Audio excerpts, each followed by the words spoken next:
There was a woman named Sarah who looked at her reflection one morning and barely recognized the person staring back at her. She had everything people told her she should want. A good job, a loving family, a comfortable home. But inside, she felt completely empty, like she was watching her own life happen to someone else. Depression had crept in so quietly that she didn't even notice when it took over. She smiled when she was supposed to smile, laughed when others laughed, but inside she was drowning in a silence so heavy it felt like it might crush her. For months, Sarah convinced herself she was fine. She told herself that other people had real problems, that she had no right to feel this way, that she just needed to be stronger, to try harder, to pull herself together. She hid her pain behind a mask of productivity, throwing herself into work, into taking care of everyone else, into being the perfect daughter, the perfect friend, the perfect employee. But late at night, when the house was quiet and there was no one left to perform for, the tears would come. And with them came a terrifying thought that she couldn't shake: what if this is all there is? What if I feel this way forever? Everything changed on an ordinary Wednesday afternoon.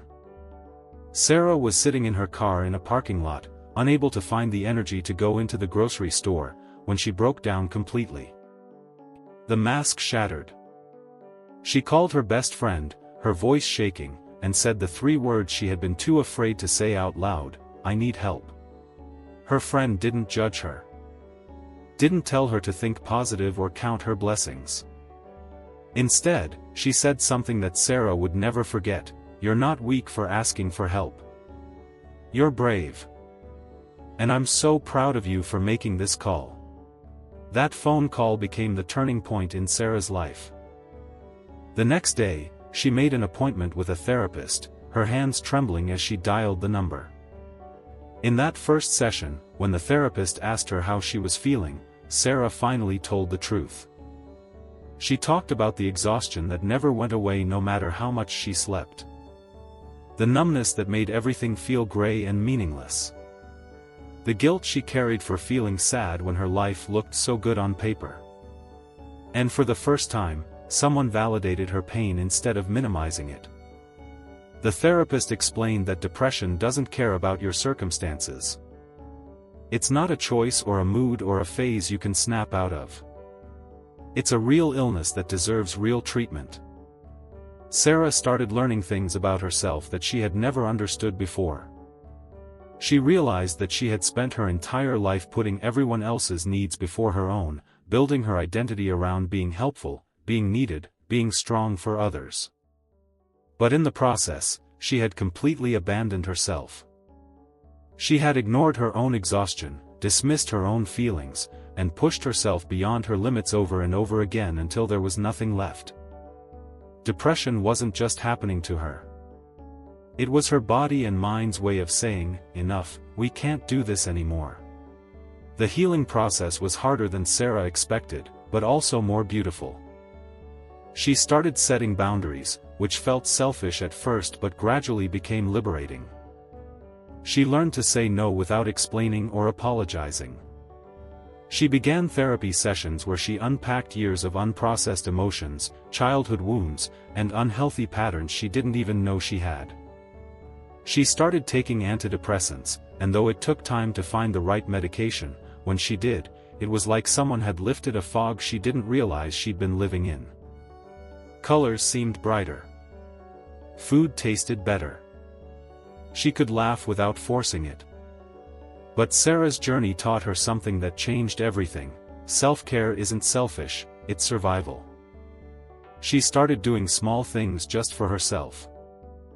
She took walks in nature not to exercise but just to breathe. She started journaling, pouring out all the thoughts she'd kept bottled up for so long. She reconnected with hobbies she had abandoned, painting and reading books that fed her soul instead of just passing time. She surrounded herself with people who supported her healing instead of people who needed her to stay small and accommodating.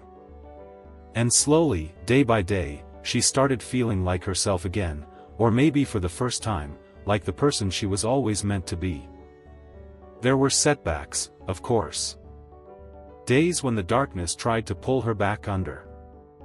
Moments when she felt like all her progress had vanished and she was right back where she started. But Sarah had learned something powerful by then. She had learned that healing isn't about never having bad days. It's about knowing that bad days don't last forever. It's about having tools to cope instead of suffering in silence. It's about reaching out instead of isolating. And most importantly, it's about treating yourself with the same compassion and understanding you would give to someone you love. Today, Sarah still has difficult days, but she also has something she didn't have before: hope. She knows now that asking for help wasn't the end of her strength, it was the beginning of it. She wants every woman who's struggling in silence right now to know this: your pain is valid, even if others don't understand it. You are not too much or not enough. You are not failing at life because you're struggling with depression. You are human, and you deserve support, compassion, and healing. The bravest thing you can do is admit that you're not okay and take that first step toward getting help. Your life is precious, your story matters, and you deserve to feel joy again. Don't wait until you hit rock bottom. Don't wait until you feel strong enough. Reach out now, because on the other side of that courage is a version of you who's grateful you didn't give up. That woman is waiting for you, and she's stronger than you could ever imagine.